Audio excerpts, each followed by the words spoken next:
बिस्मिल्लाहिर्रहमानिर्रहीम। नाजरीन, मैं हूं साकिब बशीर। आज नाजरीन हम बात करेंगे, मैं सुप्रीम कोर्ट ऑफ पाकिस्तान में मौजूद हूं। इस्लामाबाद कचहरी में हाई कोर्ट हमला के बाद बहुत सारे कशीदा हालात जो है वो हमें नज़र आते हैं। वहां पे जो चैम्बर्स थे वकला के गिरे, उसके बाद उन्होंने हाई कोर्ट पर हमला किया। उसके बाद इस्लामाबाद हाई कोर्ट ने एक जजमेंट दी जिसमें यह कहा गया कि फ़ुटबॉल ग्राउंड में और फुटबॉल ग्राउंड के अलावा जितने भी वकला के गैर कानूनी चैम्बर्स हैं, यहाँ पर कब्ज़ा किया हुआ है, तमाम चैम्बर्स को गिरा दिया जाए। 28 फरवरी तक की ये डेट थी कि 28 फरवरी तक वकला या तो इन चैम्बर्स को ख़ुद खाली कर दें या 23 मार्च तक इंतज़ामिया इनको खाली करा के वहाँ पर मैच करवाए और कायदे-ए-आज़म मोहम्मद अली जना रहमतुल्लाह अलैह को खराज अक़ीदत पेश करे। उस जो जजमेंट है उसको चैलेंज किया है इस्लामाबाद बार एसोसिएशन ने सुप्रीम कोर्ट ऑफ पाकिस्तान में। आज उसकी समाअत थी, थोड़ी देर पहले ये समाअत ख़त्म हुई है। 20 मिनट की तकरीबन ये समाअत थी नाजरीन। बड़ी इंटरेस्टिंग समाअत थी, इसमें बड़ी दिलचस्प चीज़ें सामने आई। वकला को आर्जी जो रिलीफ है वो तो मिल गया है, 2 मार्च तक रोक दिया गया है किसी किस्म की चैम्बर्स गिराने से सुप्रीम कोर्ट ने। लेकिन वकला के चैम्बर्स पे इस्लामाबाद बार एसोसिएशन की जानिब से जो अलाट करने का जो इख्तियार है उस पर सवाल उठाया गया है। वकला के जो गैर कानूनी कब्ज़े हैं उन पर सवाल उठाया गया है। वकला के मिसकंडक्ट पर सवाल उठाया गया है। वकला के मिसबिहेवियर पर बेंच ने सवाल उठाया है। ये तमाम चीज़ें मैं आपके सामने रखूँगा। चीफ जस्टिस गुलजार अहमद, जस्टिस इजाज़ुल हसन, जस्टिस मज़ाहिर अली नकवी जो है उन्होंने इस केस की समाअत की है। बड़ी इंपॉर्टेंट समाअत थी नाज़रीन। हमारा यूट्यूब चैनल ज़रूर सब्सक्राइब करें ताकि आने वाले दिनों में भी आपको अच्छी खबरें देखने को मिल सकें। आज सुबह तकरीबन 9 बजे मैं सुप्रीम कोर्ट ऑफ पाकिस्तान में पहुंचा। सुप्रीम कोर्ट ऑफ बेंच 1 में ये समाअत थी। वहाँ पे जब पहुंचा तो अभी कुछ कुर्सियाँ जो वो खाली थी, फिर आहिस्ता आहिस्ता देखते ही देखते पूरा जो कमरा अदालत है बेंच 1, वो कमरा अदालत वो खचाखच भर गया। साफ़ी भी बड़ी तादाद में मौजूद थे। वकला जो है वो बड़ी तादाद में वहाँ पर आए हुए थे। सीनियर जो वकला हैं, लतीफ़ आफरीदी सदर हैं सुप्रीम कोर्ट बार एसोसिएशन के, सीनियर कानूनदान हैं Hamid Khan vice chairman Islamabad bar council के, इसके अलावा सदर हैं इस्लामाबाद बार एसोसिएशन के, और दीगर जो वकला हैं वो वहाँ पे मौजूद थे। और ये समाअत जो है तकरीबन 9:33 पर शुरू हुई और तकरीबन 20 मिनट की समाअत थी। लेकिन इसके बड़े इंटरेस्टिंग पहलू हैं वो मैं आपके सामने रखूँगा। एक इंटरेस्टिंग पहलू उसमें ये भी है कि तकरीबन 19 मिनट और कुछ सेकंड की जो समाअत थी वो सारी जो है वो वकला के ख़िलाफ़ और वकला की जो अपील थी या उसका जो उनका पर्पस था उसके ख़िलाफ़ थी। लेकिन तकरीबन 1 मिनट या चंद सेकंड की जो समाअत है या जो ऑर्डर है वो इनके हक़ में आया है और अदालत ने वो रोक दिया है और 2 मार्च तक रिलीफ मिल गया है। अब आते हैं, ये समाअत शुरू हुई 9:33 पर। जो चीफ जस्टिस गुलजार अहमद उनकी जानिब से ये कहा गया कि जो रोस्टर पे वकला खड़े हुए हैं एक्स्ट्रा वो बैठ जाएँ क्योंकि कोरोना है, SOPs हैं, बहुत सारी चीज़ें जो है वो मद्देनज़र रखनी है। तो हम हामिद खान साहब ने बोलना शुरू किया, सीनियर कानूनदान। उन्होंने कहा कि हमारी पटिशन जो है वो उन्होंने बोलना शुरू किया पटिशन से मुतल्लिक। तो जस्टिस इजाज़ुल हसन ने ये कहा कि हमें जो आपकी पटिशन बुनियादी तौर पर है क्या, तो हामिद खान साहब ने कहा कि हमें सुना नहीं गया। इस केस की एक हिस्ट्री है, 2018 से ये ज़ेरे अल्तवा है। 2019 में भी ये मामला टेक अप हुआ। तो चीफ जस्टिस गुलजार अहमद ने कहा कि आप क्या चाहते हैं कि आपने जो कब्ज़ा किया हुआ है फुटबॉल ग्राउंड पर उसकी कोई जस्टिफिकेशन है, कोई उसकी आप कह सकते हैं कि उसको किसी तरीके से भी अदालत जो है वो ऑक्यूपाई करने का इजाज़त दे सकती है। अदालत ने ये बड़े सख्त जो है वो मामला जब उनके सामने रखा तो जो हामिद खान साहब हैं उनकी जानिब से ये कहा गया कि नहीं, बिल्कुल हम इसको जस्टिफाई बिल्कुल नहीं कर रहे। उसके बाद जस्टिस इजाज़ुल हसन जो हैं उनकी जानिब से ये कहा गया कि क्या जो चैम्बर्स आपने बनाए थे वो लॉफुल तरीके से बनाए हैं, आपने रोड्स पर भी चैम्बर्स बनाए गए हैं। तो हामिद खान साहब ने कहा कि 2 से 3 बरसों में जो डिस्ट्रिक्ट कचहरी है वो उसमें बहुत सारी एडमिनिस्ट्रेशन की गलतियां हैं जिसकी वजह से मामला जो है वो यहाँ तक पहुँचे। इसके बाद जस्टिस इजाज़ुल हसन जो हैं उनकी जानिब से ये कहा गया कि कल तो ऑर्डर भी हो गया है कि 1 माह में तामीर जो है वो आपके जुडिशल कम्प्लेक्स की वो शुरू हो जाएगी।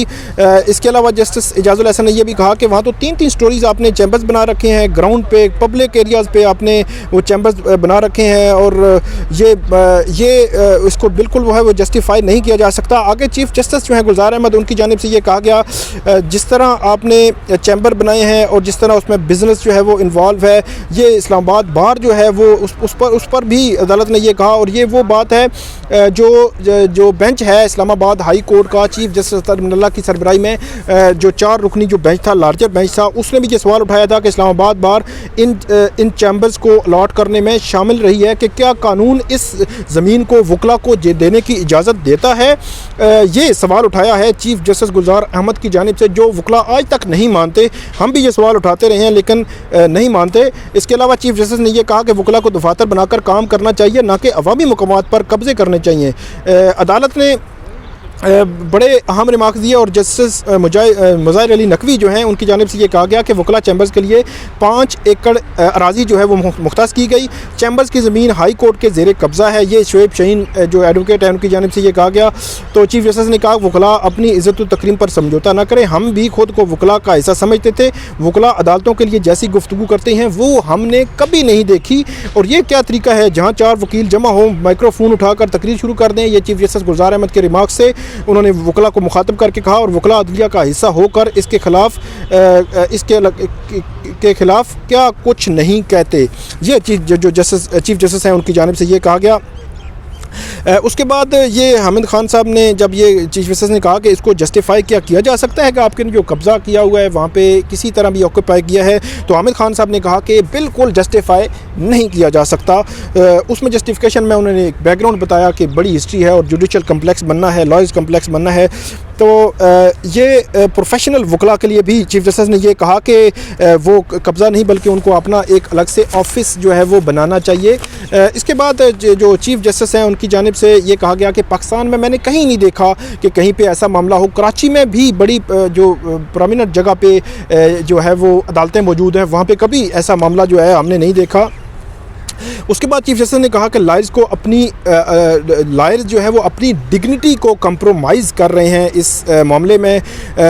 उसके बाद चीफ जस्टिस ने वो क्लिप का हवाला दिया और ये ख़ास तौर पर ये कहा कि कोई समझ अकल शऊर आना तो मतलब कोई रिस्ट्रेन भी होता है, मतलब सब्र व तहम्मुल भी कोई चीज़ होती है। ये कहा गया बेंच की जानिब से।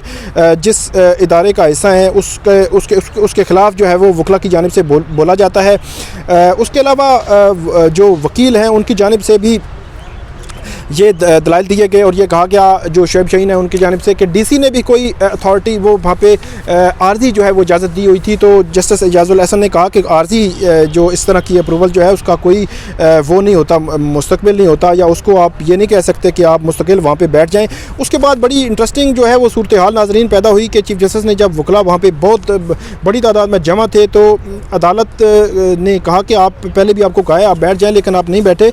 तो चीफ जस्टिस ने कहा कि अदालत किसी के दबाव में नहीं आएगी, आप इस तरह जो है वो बैठकर अदालत को प्रेशर में लाने की कोशिश ना करें। इस तरह जो है वो मामला जो है वो नहीं चलेगा। ये जस्टिस गुलजार अहमद की जानिब से ये कहा गया। उसके बाद जो लतीफ़ अफरीदी हैं सदर सुप्रीम कोर्ट बार एसोसिएशन के, उन्होंने भी मामला जो है अदालत के सामने रखा ये इसी हवाले से कि ये जो जजमेंट है इसको आप जो है इस पर रिस्ट्रेनिंग ऑर्डर पास करें। इसके अलावा जो चीफ जस्टिस के सामने जब ये मामला रखा गया कि 20 साल से या 10 साल से वहाँ पे लोग मौजूद हैं, तो चीफ जस्टिस ने कहा 2 साल हों या 20 साल हों, जब एक जगह कब्ज़े की है तो उसको आप किसी तरह भी जस्टिफाई नहीं कर सकते। वो किसी तरह भी आपको जस्टिफिकेशन जो है वो नहीं दी जा सकती कि इतने अरसे से आपके पास वो जगह रही है। तो उसके बाद जो अदालत की जानिब से ये भी कहा गया कि 5 एकड़ ज़मीन आपको दी हुई है, वहाँ पे आप जाएँ, लॉयर्स कम्प्लेक्स बनाएं। तो लॉयर्स जो हैं वो हमेशा से इस कम्प्लेक्स के बारे में ये कहते रहे हैं कि लॉयर्स कम्प्लेक्स जो है वो जो हुकूमत जो है वो पैसे दे या इसमें कंट्रीब्यूट करे। तो ये मामलात अभी चल रहे थे। तो लॉयर्स कम्प्लेक्स की जगह वकला के पास मौजूद है, लेकिन उस पर लॉयर कम्प्लेक्स जो है वो अभी बनना बाकी है। अब नाजरीन आखिर में मैं आपको इसका क्रक्स जो है वो बता देता हूँ ताकि आपको ये बिल्कुल क्लियर हो जाए कि मामला क्या रिलीफ मिला है वकला को यहाँ से और क्या नहीं मिला। पहली बात तो ये है, नंबर 1, अदालत ने यह कहा है कि हाई कोर्ट का जो ऑर्डर जजमेंट है कि 28 फरवरी तक वकला को वो चैम्बर्स जो फुटबॉल ग्राउंड पे बने हुए हैं या इस्लामाबाद कचहरी में किसी जगह पे भी उन पर कब्ज़ा है वो कब्ज़े ख़त्म कर दें खुद। उस पर रिस्ट्रेनिंग आर्डर जारी कर दिया है और 2 मार्च तक ये कहा है, नोटिस जारी करके जवाब मांगा है। रिस्ट्रेनिंग आर्डर जारी किया है कि वो कब्ज़ा जो है उस पर कोई भी आगे मामला जो है वो नहीं जारी, दूसरे लफ्ज़ों में कब्ज़ा छुड़वाने की कोशिश नहीं की जाएगी। इसके अलावा नोटिस हो गए हैं, लेकिन वकला ने ये कहा कि जो हमारे 8 वकला जो है गिरफ़्तार हैं उनको भी रिलीजिंग जो है वो आर्डर जारी किए जाएँ। तो चीफ जस्टिस ने कहा हमारे सामने ये वो मामला नहीं है और ये सदा जो है वो वकला की बुनियादी तौर पर ये मुस्तरद हो गई है। लेकिन जो इंटरेस्टिंग है वो ये है कि मिसकंडक्ट की, तौहीन अदालत की या गिरफ्तारियों की या मुकदमात की या 7-8 की जो लगी हुई हैं, जितनी भी चीज़ें हैं वो सारी पैरेलल चल रही हैं। वो बिल्कुल अदालत ने नहीं रोकी और अदालत ने बिल्कुल नहीं कहा कि उनको रोक दिया गया है किसी भी तरह इस जो है वो मामले में। तो अब ये बड़ी इंटरेस्टिंग सूरत हाल जो है वो पैदा हो गई है। अब देखते हैं कि 2 मार्च को जिस दिन यहाँ पे वकला जो है वो पेश होंगे, जो रिस्पोंडेंट्स हैं उनकी जानिब से जवाब भी आएगा और ये मामला अब जो है वो मेरा ख्याल है इस्लामाबाद हाई कोर्ट से सुप्रीम कोर्ट की तरफ आता हमें नज़र आ रहा है। जो भी अपडेट होगी आइंदा की तरह मैं हमेशा की तरह आपके सामने लाता रहूँगा जो हाई कोर्ट हमला के हवाले से है। नाज़रीन, हमें दी इजाज़त और कमेंट जो है वो ज़रूर कीजिएगा। बहुत शुक्रिया।